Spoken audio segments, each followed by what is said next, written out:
ጤና ይስጥልን። ይህ ፋስት ዴሊ ነው። ሰላምታችን በያላችሁበት ይድረስ እያልን በዕለቱ የተሰሙ ዋና ዋና ጉዳዮችን ወደ እናንተ ይዘን ቀርበናል። ቻናላችንን ሰብስክራይብ፣ ፕሮግራማችን ላይክ እና ሼር እንድታደርጉ እየጋበዝን የዕለቱን አበይት ዜናዎችን አስቀድመን እንጀምራለን። በፌዴራል መንግስቱና በህወሓት መካከል እየታየ የነበረው መካረር በአንድም በሌላ መልኩ ጋብ ብሎ ይመስል የነበረ ሲሆን አሁን ግን ዳግም አገርሽቷል። ህወሓት የፕሪቶሪያውን ስምምነት በመጣስ ከጎረቤት ሀገራት ጋር ግንኙነት በማድረግ ሰራዊቱን ጸረ ድሮን ሳይቀር እንዳስታጠቀ በጀነራል በኩል በገለጸ ማግስት ከፌዴራል መንግስት ጋር ምንም አይነት ድርድር የለም ሲል መግለጫ አውጥቷል። ይህም በትግራይ ክልል ዳግም ደም አፋሳሽ ጦርነት እንዳያስከትል በሚል ስጋት ፈጥሯል። እንመለስበታለን። በሌላኛው መረጃችን ደግሞ ተጠናክሮ በቀጠለው የኢራን እስራኤልና አሜሪካ ጦርነት መሃል ግብጽ አደገኛ እርምጃ መውሰዷ ተሰምቷል። ከእስራኤል ጋር በተጠንቀቅ የምትታየው ግብጽ አሜሪካ የአየር ክልሏን ተጠቅማ ኢራንን ማጥቃት እንደምትችል ገልጻለች። ይህም እጅግ ትኩረት ስቧል። በዝርዝር እንመለስባቸዋለን። እስከ ፍጻሜው አብራችሁን ቆዩ። ህወሓት በሚስጥር ድርድርን በተመለከተ ማብራሪያ የሰጠበትን አዲስ መግለጫ አውጥቷል። ህወሓት ከፌዴራል መንግስቱ ጋር አለ ስለተባለው ወቅታዊ ሁኔታና ሌሎች ተያያዥ ጉዳዮችን በመግለጫው አንስቷል። ፌዴራል መንግስቱ ከህወሓት ጋር ሚስጥራዊ ድርድር እያደረገ እንደሆነ በማስመሰል በማህበራዊ መገናኛ ዘዴዎችና በሌሎች መገናኛ ብዙሃን ሐሰተኛ መረጃዎችን እያሰራጨ ይገኛል ያለው ህወሓት ጉዳዩን ከእውነት የራቀ ሲል አጣጥሎታል። ህወሓት ሰሞኑን ባስተላለፈው አዲስ መልእክት ሰላም የሚመጣው በእውነተኛ ተነሳሽነትና ተግባር እንጂ ሐሰተኛ መረጃን በማሰራጨት አይደለም ብሏል። የትግራይ ህዝብ የፖለቲካ ጥያቄ በኃይል ሊታፈን እንደማይችል መንግስት ማወቅ አለበት ያለው ህወሓት መንግስት ወደ እውነተኛ የፖለቲካ ውይይት መግባት አለበት ሲል ጥሪ አድርጓል። ህወሓት መንግስት ሐሰተኛ መረጃ የሚያሰራጨው የትግራይን ህዝብ ከመሰረታዊ ጥያቄዎች ለማዘናጋት ነው ብለዋል። ህወሓት መንግስት መድኃኒቶች፣ ነዳጅና መሰረታዊ ሸቀጦች ወደ ትግራይ እንዳይገቡ በመከልከል ላይ ይገኛል በማለትም በድጋሚ ከሷል። ህወሓት ባወጣው መግለጫ ከፌዴራል መንግስቱ ጋር ሚስጥራዊ ድርድር እያደረግን እንደሆነ በማስመሰል በማህበራዊና በሌሎች የመገናኛ ብዙሃን ሐሰተኛ መረጃዎችን የፌዴራል መንግስቱ እያሰራጨ ይገኛል ሲል የወቀሰ ሲሆን አሁን ላይ ከፌዴራል መንግስቱ ጋር ምንም አይነት ንግግር እያደረጉ እንዳልሆነ ገልጿል።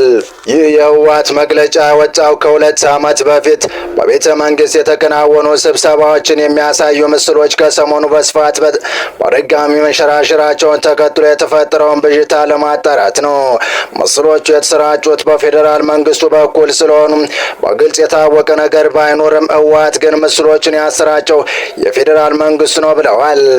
እንዲሁም የፌዴራል መንግስቱ እንዲህ አይነቱን ሐሰተኛ መረጃ የሚያሰራጨው ህዝቡን ከመሰረታዊ ጥያቄዎች ለማዘናጋት ነው ሲል አክሎ ገልጸዋል።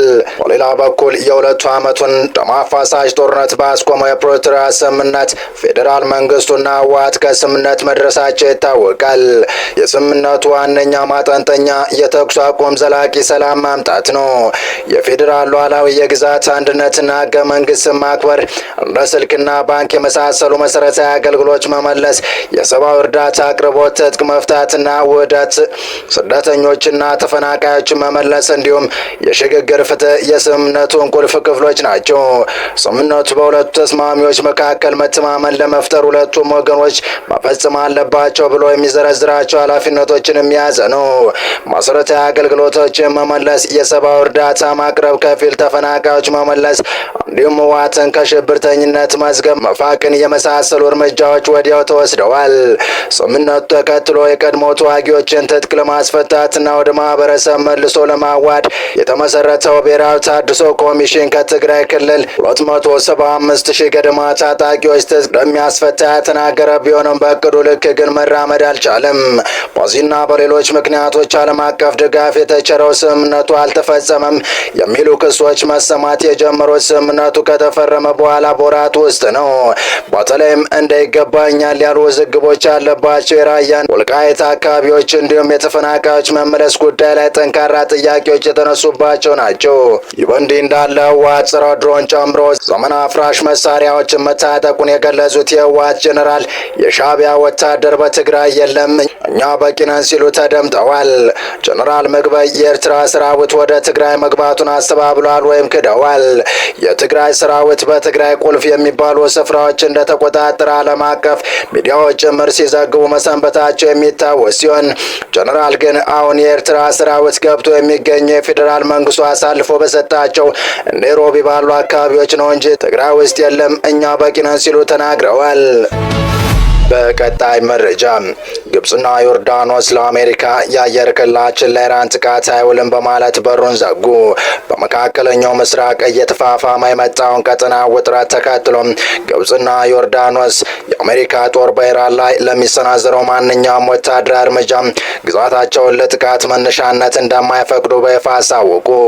ያልተጠበቀው ውሳኔ በአካባቢው እየታየ ያለውን ከፍተኛ ስጋትና አገራቱ ለራሳቸው ደህንነት የያዙትን አዲስ አቋም የሚያንጸባርቅ ሆኖ ተገኝቷል።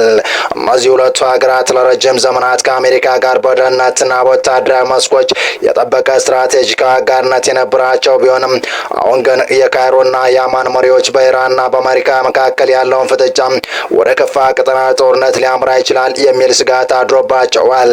በቀጥታ በግጭቱ ውስጥ አለመሳተፍ መምረጥ የሀገራቱን የውስጥ መረጋጋት ለመጠበቅና ከኢራን ሊሰነዘር የሚችለውን የአጽፋ ጥቃት ለመከላከል እንደ ዋና መከላከያ ስልት ተወስዷል።